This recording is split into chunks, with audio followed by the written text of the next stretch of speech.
कुरुक्षेत्र का युद्ध अपने अंतिम चरण में था। चारों ओर वीरगति को प्राप्त हुए योद्धाओं के 100 पड़े थे। धरती रक्त रंजित हो चुकी थी और सूर्य अस्ताचल की ओर बढ़ रहा था। कर्ण, अंगराज कर्ण, एक ऐसा योद्धा जिसने जन्म से ही समाज की बेड़ियों को तोड़ा। वह सूतपुत्र कहलाया, परंतु उसके भीतर क्षत्रिय रक्त प्रवाहित हो रहा था। कर्ण महान धनुर्धर बनना चाहता था। वह गुरु द्रोणाचार्य के पास गया, परंतु उन्होंने यह कहकर ठुकरा दिया कि तुम क्षत्रिय नहीं हो। कर्ण ने निश्चय किया कि वह स्वयं ही अपनी भाग्य लिखेगा। यही संकल्प उसे ले गया भगवान परशुराम के पास। हे गुरुदेव, मैं आपसे दिव्य शस्त्र विद्या सीखना चाहता हूँ। परशुराम बोले, मैं केवल ब्राह्मण को ही विद्या देता हूँ। तुम कौन हो?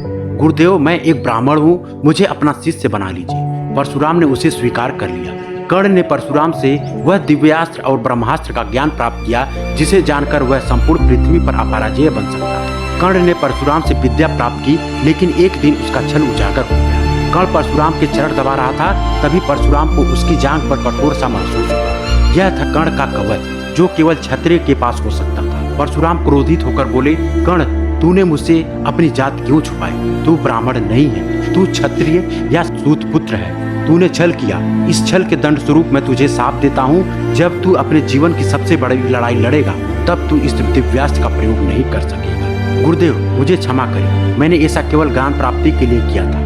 आपके प्रति कोई अपराध नहीं था। परशुराम का हृदय कठोर था। उन्होंने कर्ण को क्षमा नहीं किया और वही शाप कर्ण के जीवन का सबसे बड़ा दुर्भाग्य। वर्तमान में कर्ण का शरीर युद्ध भूमि में पड़ा था। अर्जुन ने छल से उसका वध किया। रथ का पहिया कीचड़ में फंसा हुआ था। ब्रह्मास्त्र का ज्ञान भूल चुका था। यह सब परशुराम के शाप के कारण हुआ। अचानक युद्ध भूमि में एक तेज पदचाप सुनाई दी। धरती कांप उठी, आकाश में बिजली कड़कने लगी। वह स्वयं परशुराम थे।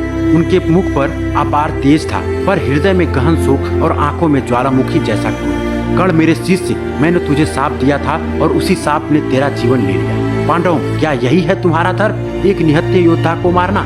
कृष्ण, तुमने इसे धर्म युद्ध कहा, परंतु यह अधर्म था। युधिष्ठिर बोले, गुरुदेव, यह धर्म युद्ध था। कर्ण अधर्म के पक्ष में था। परशुराम बोले, धर्म? कर्ण ने हमेशा धर्म का पालन किया। वह अपने मित्र दुर्योधन के प्रति निष्ठावान था।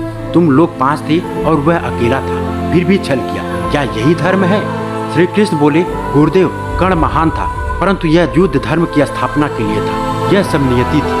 परशुराम बोले, सूर्यपुत्र कर्ण, तुझे मेरे शाप ने मृत्यु दी, पर मैं तुझे आशीर्वाद देता हूँ। तेरा नाम अमर रहेगा। इतिहास में तुझे अधर्मी नहीं, महान योद्धा के रूप में याद रखा जाएगा।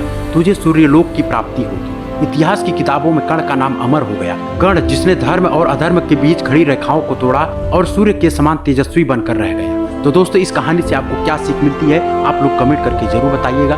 वीडियो पसंद आया हो तो वीडियो को लाइक करना, चैनल पर अगर पहली बार आए तो चैनल को सब्सक्राइब जरूर करना।